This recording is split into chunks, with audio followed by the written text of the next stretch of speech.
ebembe ya nyoka esilaka somo te surtout na bao bayebaki te kia kufi kingakati eza na eloko te. Même oyo ya moki oyo tokendaka na ko découvrir babombi bazoluka kosala machin comme le chef de l'état misu na ye ezali bisika nyonso balongolaka yango. Kingakati koma lié site touristique oyo bandeko bakendaka pe le week-end bakeyo koko mona Kabila fandi kuno pepie ndeko boni yo la muki malamu. Donc eloko eza na Kingakati te. Arrêtez des histoires là-bas des Arméniens char moko ezalaka kuna te, les hélicoptères comme on le dit, il n'y a rien,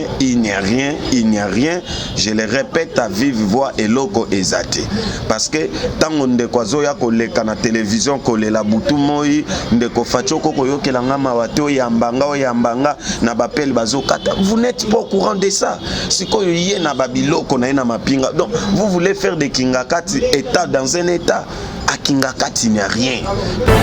Vous n'êtes pas au courant de ça. Sikoyo yé na babiloko na mapinga. Donc vous voulez faire de Kingakati état dans un état. À Kingakati il n'y a rien. Kabila est un sénateur à vie, c'est tout. Donc Kabila c'est ça Kabila azali na ba garde na ye oyo bazali bien notifié na mesa ya mokonzi ayebi ke na ngambo wa Kabila na tindaki bato bongo bazali au nombre de 10, bazali au nombre de 5 imprints.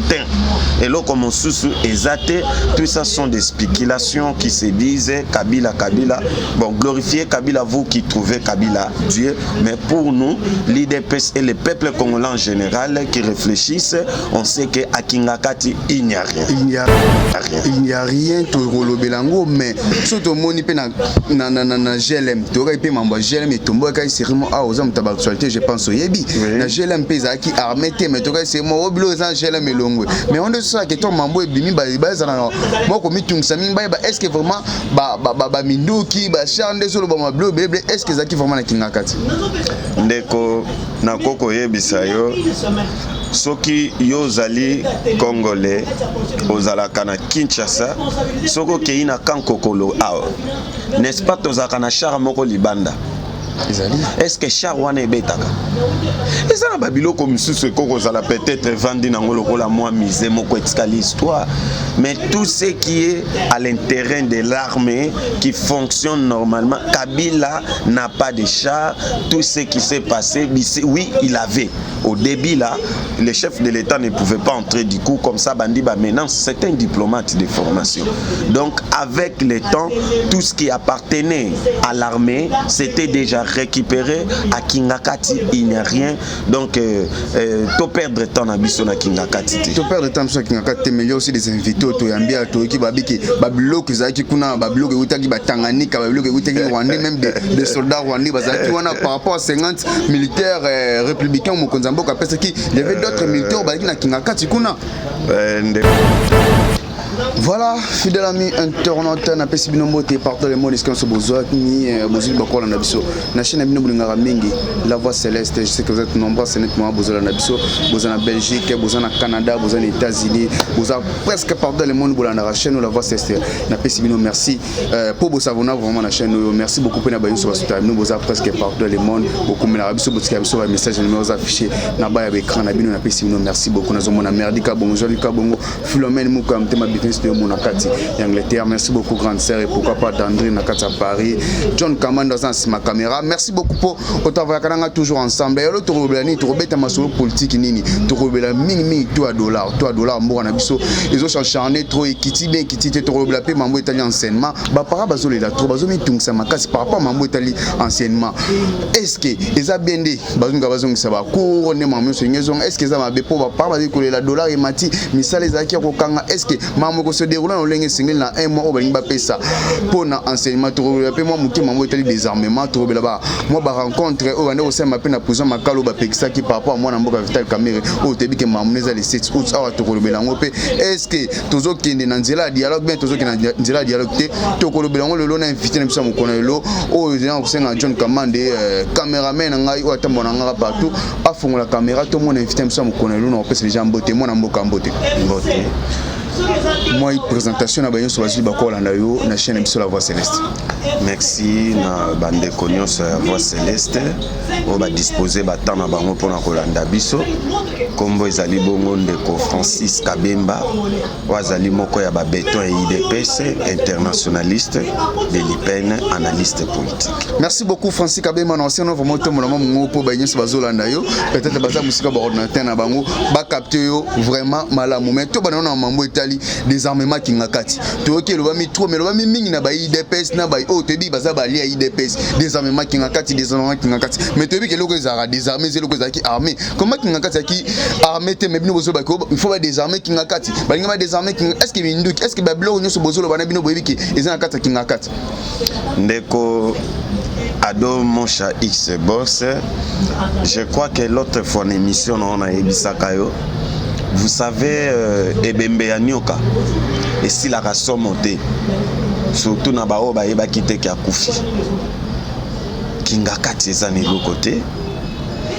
Même oyo ya mukyo to kenda kana ko découvrir ba bombi bazo luka ko sala machin comme le chef de l'état misunaye ezali bisika nyonso balongola kayango mais tu sais les Kinois soki moi sangwa mokie ye pan bakozwa bongo bamemi yango babakisi bamungu et consort Kingakati koma lié site touristique oyo bandeko bakenda kapele week-end bakeyo koko mona kabila fandi kuno pepiende ko boni yo la muki malamu donc eloko ezana Kingakati te arrêter des histoires là bas désarmer ni charmant ko ezala kuna te les hélicoptères comme on le dit il n'y a rien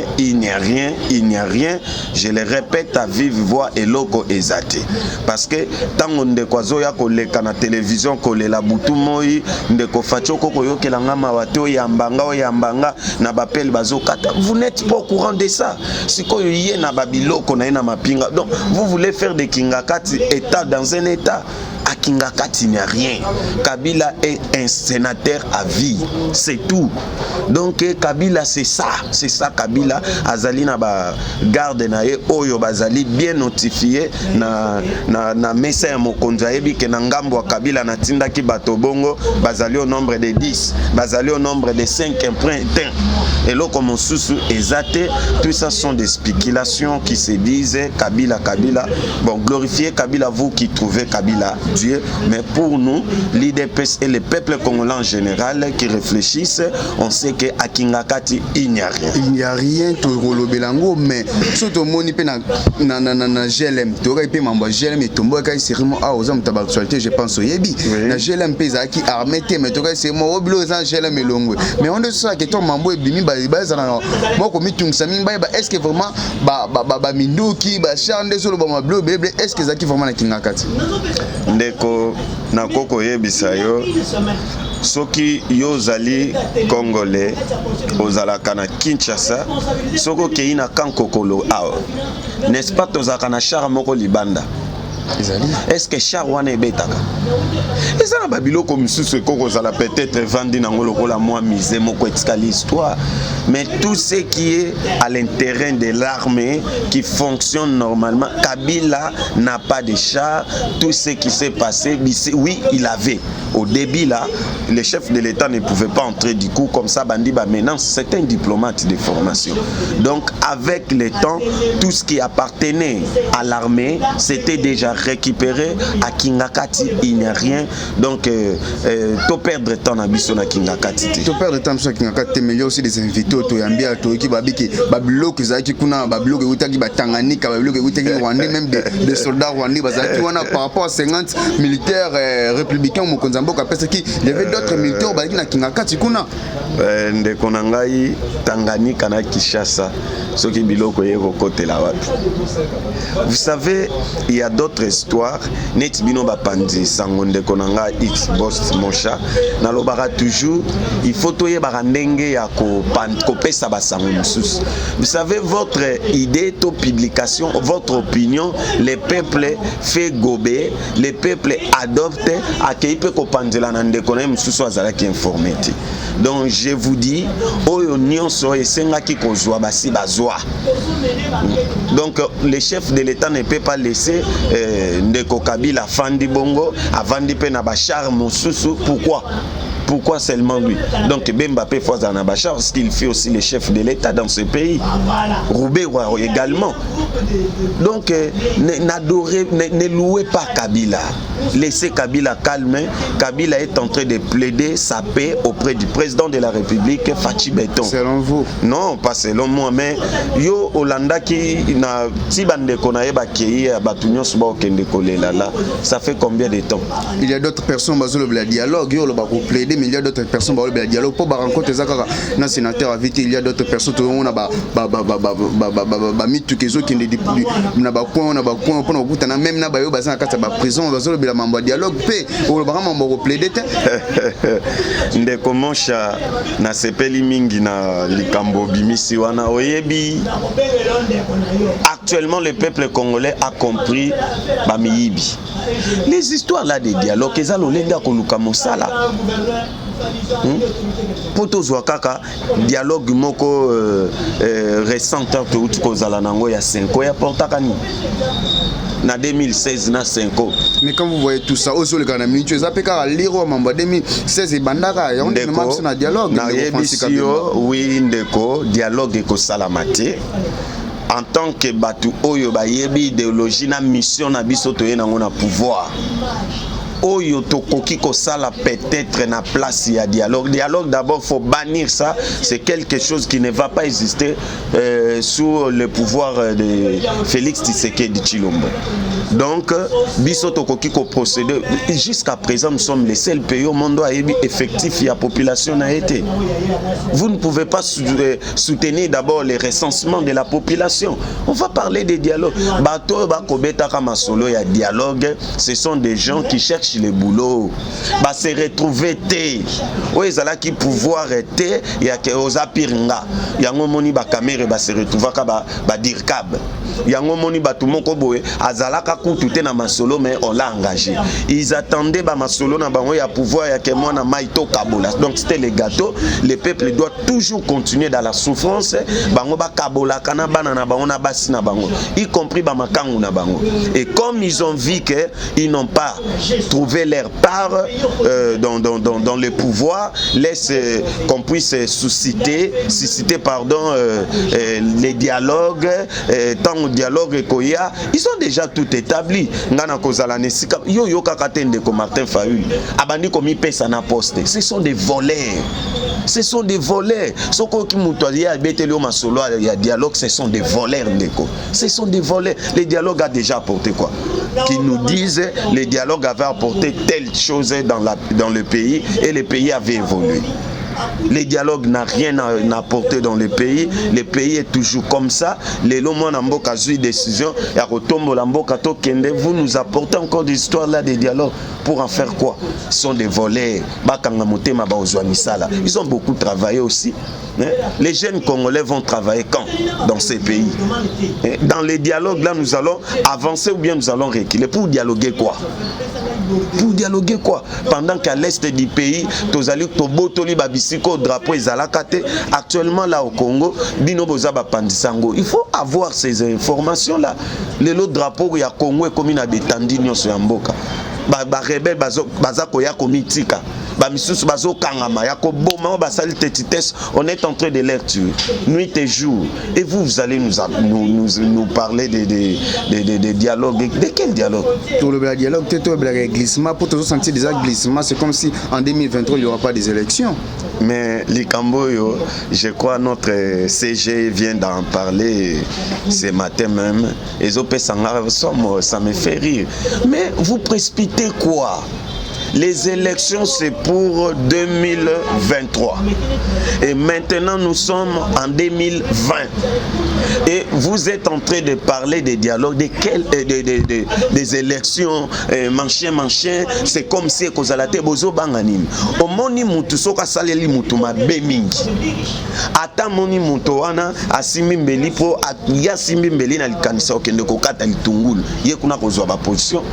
na makanisi ke alingi aboma ye mpona nini asali mabe mingi bato koyoka bakobeta kama solo ya élection 2023 on dirait kozala te mpo basalisaka élection te mais toujours sentir déjà glissement toujours déjà qu'il faut recensement ça les maillots moko outil na maloba na yo toujours on a déjà recensement cause biso 2 3 même 4 ans mais est-ce que il y aura vraiment des élections à lire au bino mais pas dictature ba FCC ba ko le paye faut tous à la claire vraiment et puis singa sengo makas parce que na yebi ke sika bandeko na biso ba congolais même ba o bazali banda mboka oyo bazalaki ko comprendre terre moko na ba drapeau ya tango Zaire wana esika baza bazongi na nzela ndeko d'abord soki okei na bakasaye bawanga na kamwana te basundola kamwana te mais le peuple congolais babosana e babwaki na balabazaka na tata te moto abota ya boyi kopesa ya ta kombo ndeko toi tu veux me parler dans quel pays au monde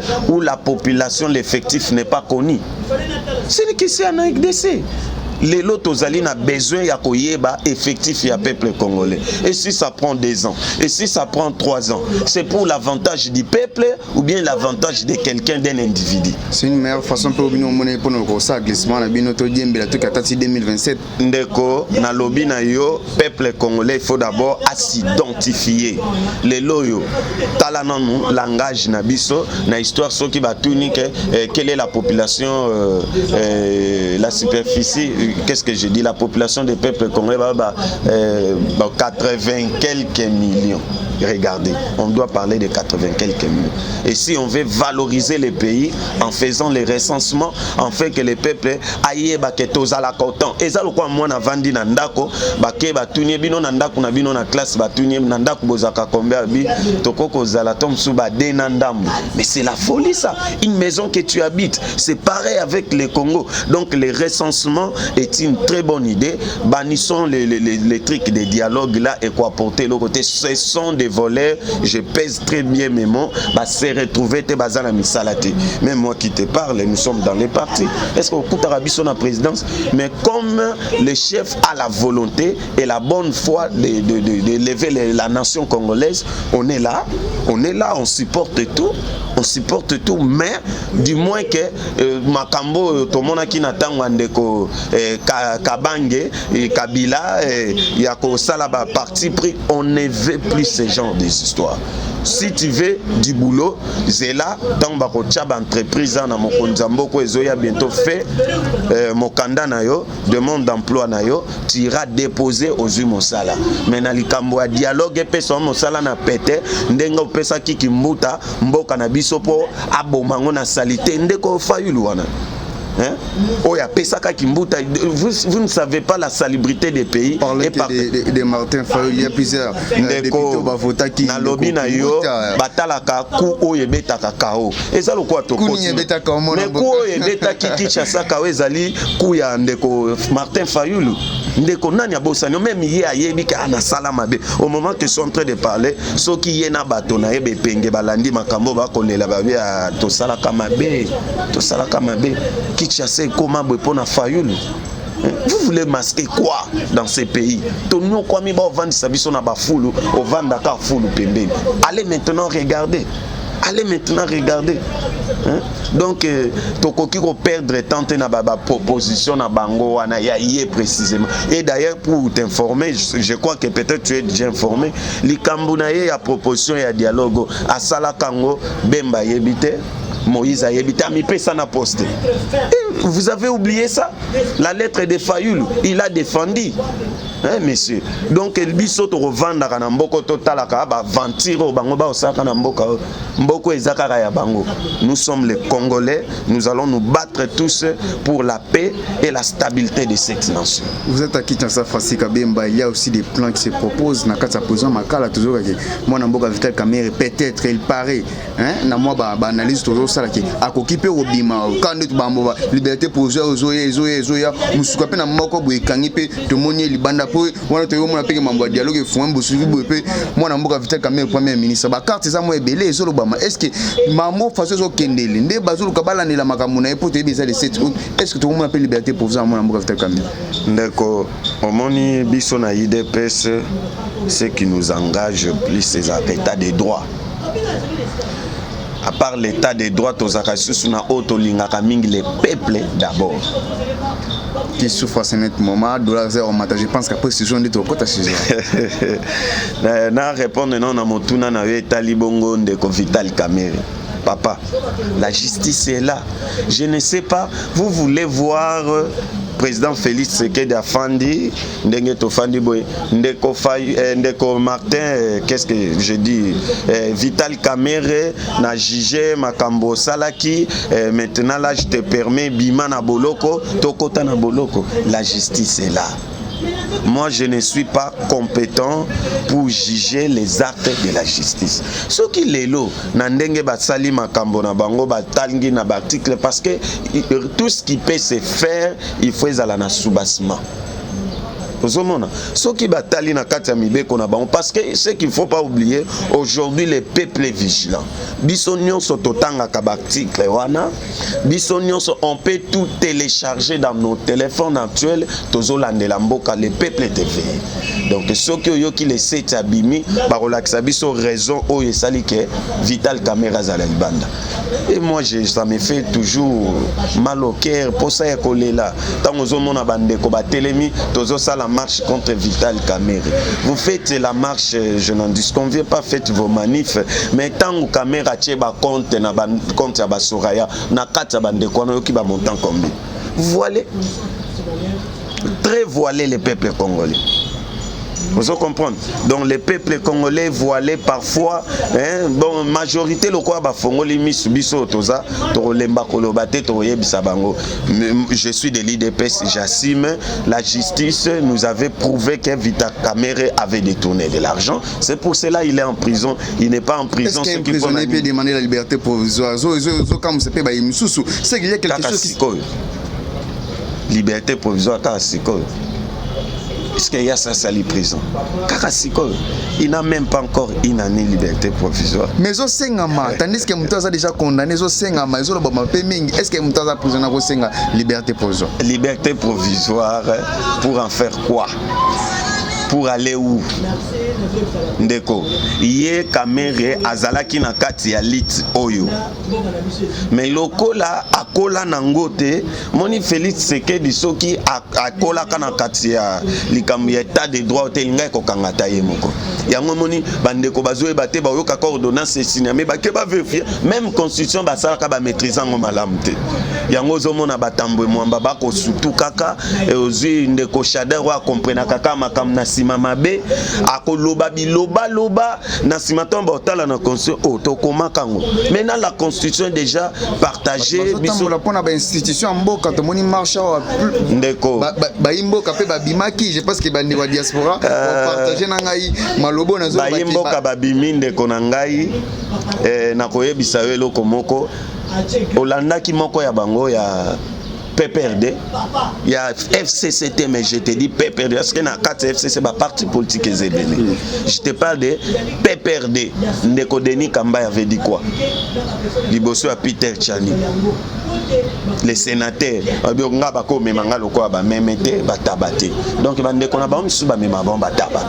nous analysons, messieurs. Ils ont changé de discours et j'affirme l'autre fois. Félix Tshisekedi n'a pas passé au banc de l'école. J'assume, Félix Tshisekedi Tshilombo n'a pas passé au banc de l'école, mais Félix Tshisekedi Tshilombo a étudié au banc de l'école. Au moment où il est au banc de l'école, batangité, constitution na bango bloqué bango. Parce que les cas quand on de l'école, ils disent des bêtises. Oh, bangonde bakomaki. Mettons bakotala be oh na kati ordonnance on toloba ki intérim akoko signé. Azongi bakwanti mutu.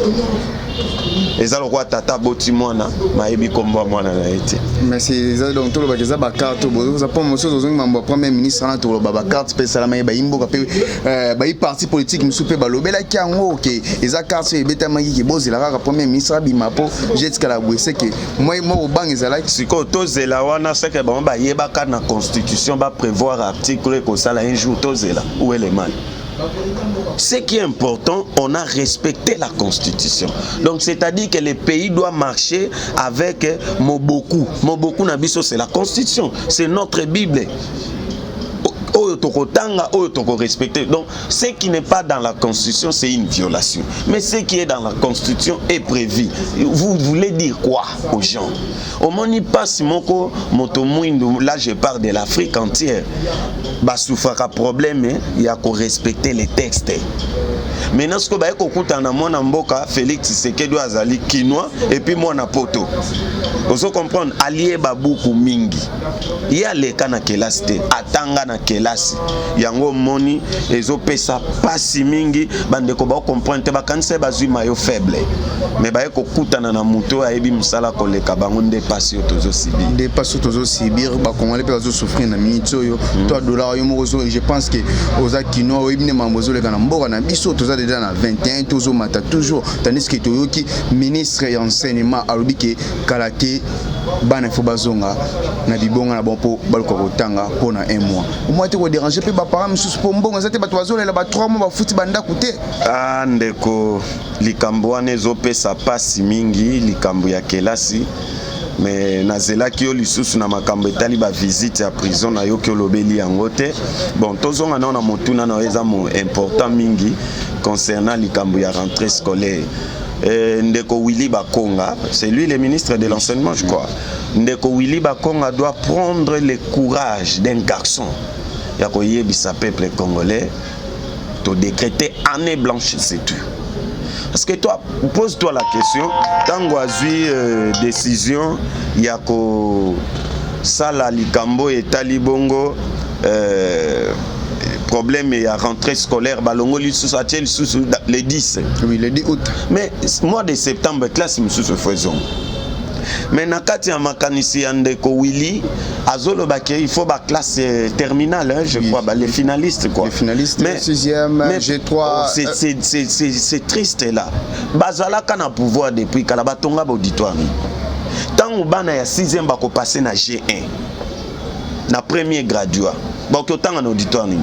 Moi j'ai étudié à l'IPEN nabiso toza batu oyo toza ki mal les chances ya kotanga sous pouvoir ya ndeko Kabila ndeko motema mabeo ya kingakati na ba koliti na. Mais laisse-moi te dire, je paye les frais académiques. En payant les frais académiques, j'arrive à l'université, c'est pour louer encore la chaise. Là, je te dis d'abord à ce temps-là.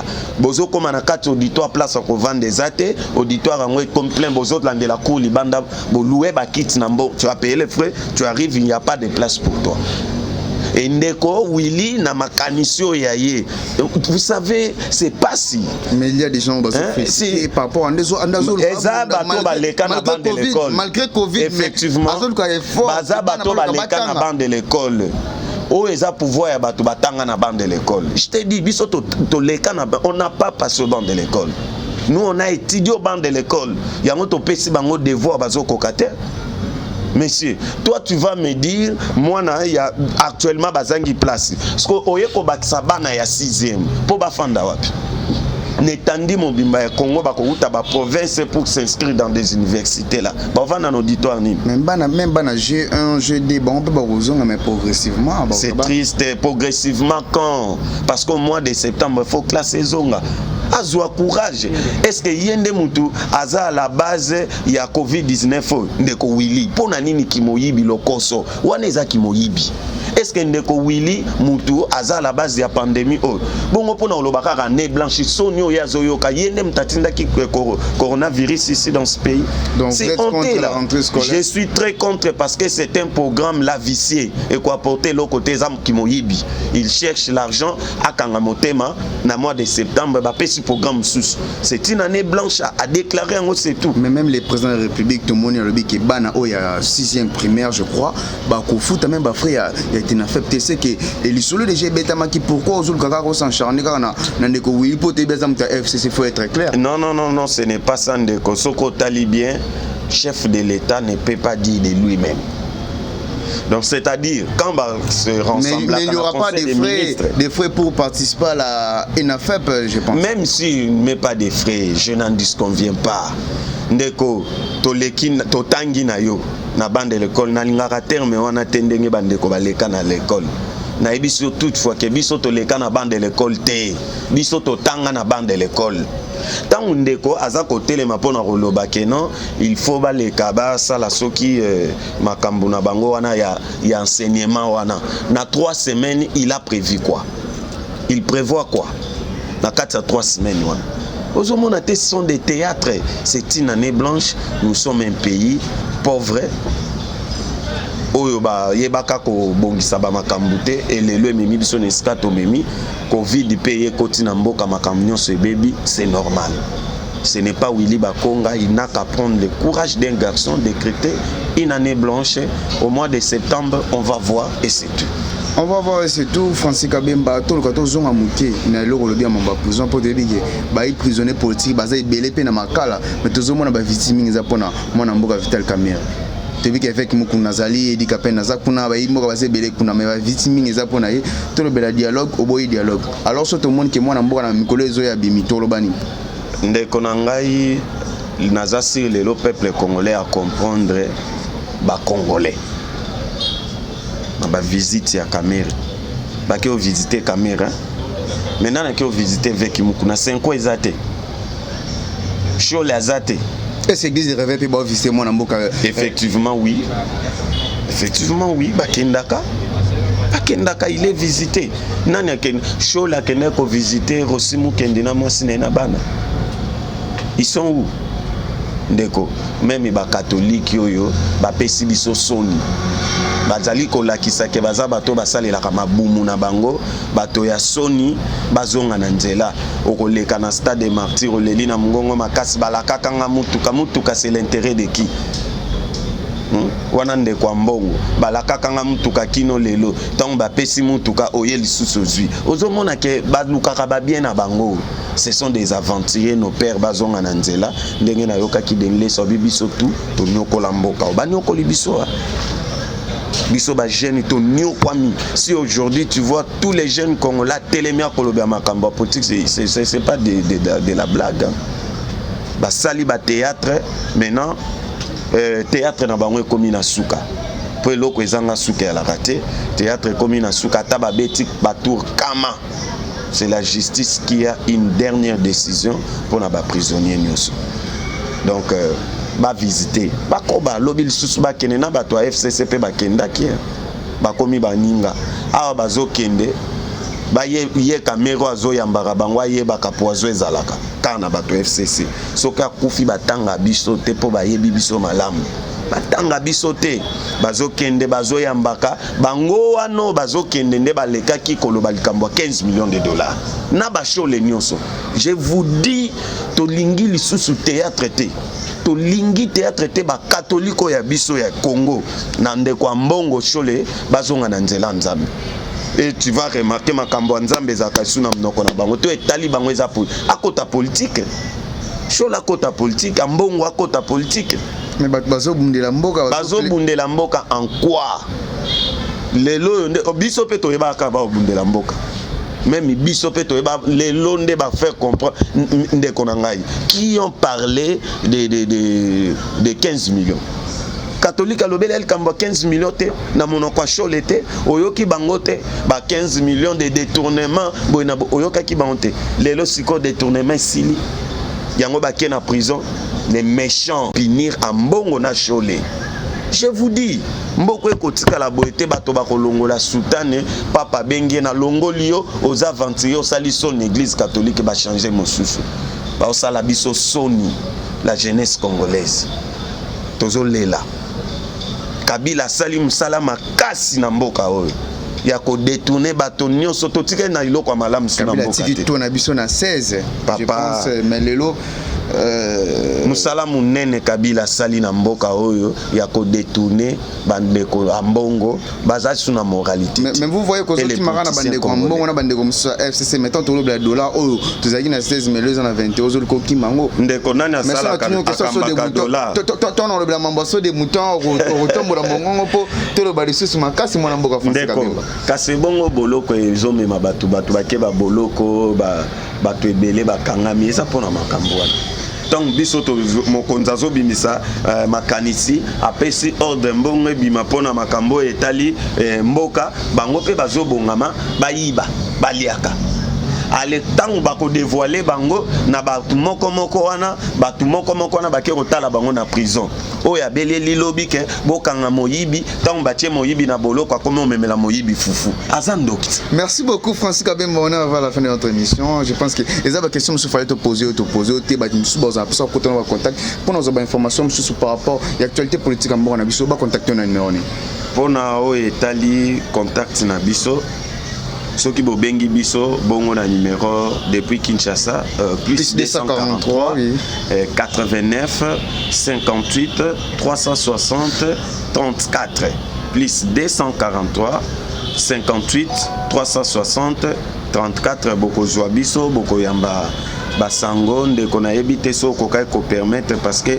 émission yo bazolandango musika bandeko bazaki na posa pe na réveiller mémoire na baba e baketo bosani bangote ezal bongo lokwa bana mboka Gilles Vamana depuis États-Unis bazobunda pona musala oyo malgré musika ya mboka ba Jean-Paul Chimanga na France grand caméraman ba osaka musala moko na bino bazolela mais ndeko to yebite ndeni ya ko atteindre bino to bite à partir ndeko X boss bokozwa biso. Merci beaucoup Francis Kabemba, merci Pena Baignon sur Rolanda Bisso, Gilles Vamana na 4 États-Unis na pesi mbote pourquoi pas aussi à maman chérie ML na 4 Angleterre na pesi mbote Linda la présence na 4 Allemagne, d'André na 4 Paris, Benezonzo na 4 Paris, pourquoi pas à ma grande sœur chérie 17 ans qui celle na Katia Bordeaux nzamba la pambola bienvenue sur Boyebozol Rolanda Bisso, bozala toujours branché scotché na chaîne Abino la voix céleste na John Kamande tout travaillera toujours pour nous repasser Abino actualité. Bye bye. Où tu rendras compte devant le Seigneur toute ta vie sur terre. Après avoir tout gagné, l'on s'en va seul, sans rien amener. Faut mieux perdre tout plutôt que de perdre son âme. À quoi bon tout gagner, demain sera que vanité. Faut me perdre tout plutôt que de perdre son âme. Perdre son âme. À quoi bon tout gagner, demain sera que vanité. Moninga,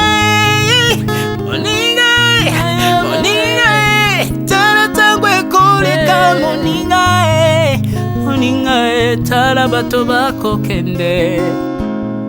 Kosala lolendo na mokili okanisi mokili yango yayo etala bato bakoleka tango ekomemanga tango ekotika moto te bakulutu bayakala basi bakende moninga tala tango ekomema Papi Charles Mombaya si akenda kala otango eza komema ya mari si akena ye misa mungolo we tala tango ebemi ye papa de baba si akenda kala tango eza koleka ale moloto we si akenda kala po tango eza koleka ata mobutu sesese kokukungwendo wazabanga asi akenda kala tango eza koleka Mzee Laurent Désiré Kabila akenda kala tango eza koleka tango ekotika moto te tango ebangaka mokolo te liwa abangaka mokolo te abangaka peleki te abangaka moto mbongo te ayokaka mpe mobola mawa te liwa tango ayaka amemaka moto nyonso ntango ekoleka lengela bomoi na yo epai na Yawe. Ai ntango ekomema lengela bomoi na yo mokolo na yo ekoya okokende ndenge nini. Aïe, le temps passe, ne s'arrête jamais. Le temps passe. Moningae, moningae, tala tangwe kome mai. Moningae, tala tangwe koleka. Hey, moningae,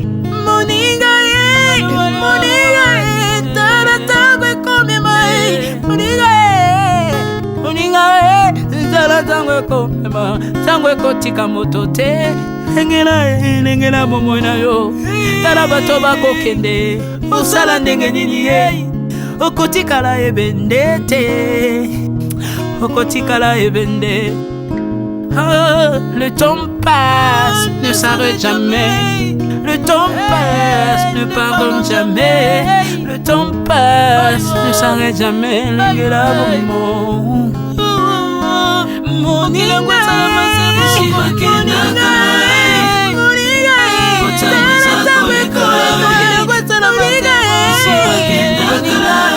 Tala tangwe koleka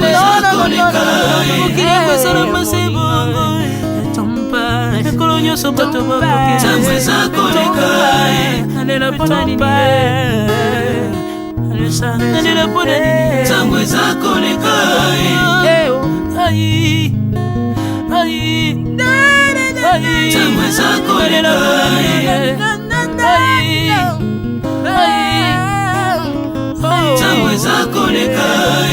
le temps passe. Oh, Alvin et Béa, tala tango ekoleka. Nabongisa bomonanga pona nini. Bato bakokende biloko nyonso ekoleka. Nalela tina nini. Natangisa makila na boma bato pona nini. Soki nyonso ekoleka un jour. Nabanga kufa pona nini. Soki naza putulu ya pamba mokolo ezali na koleka. Le temps passe.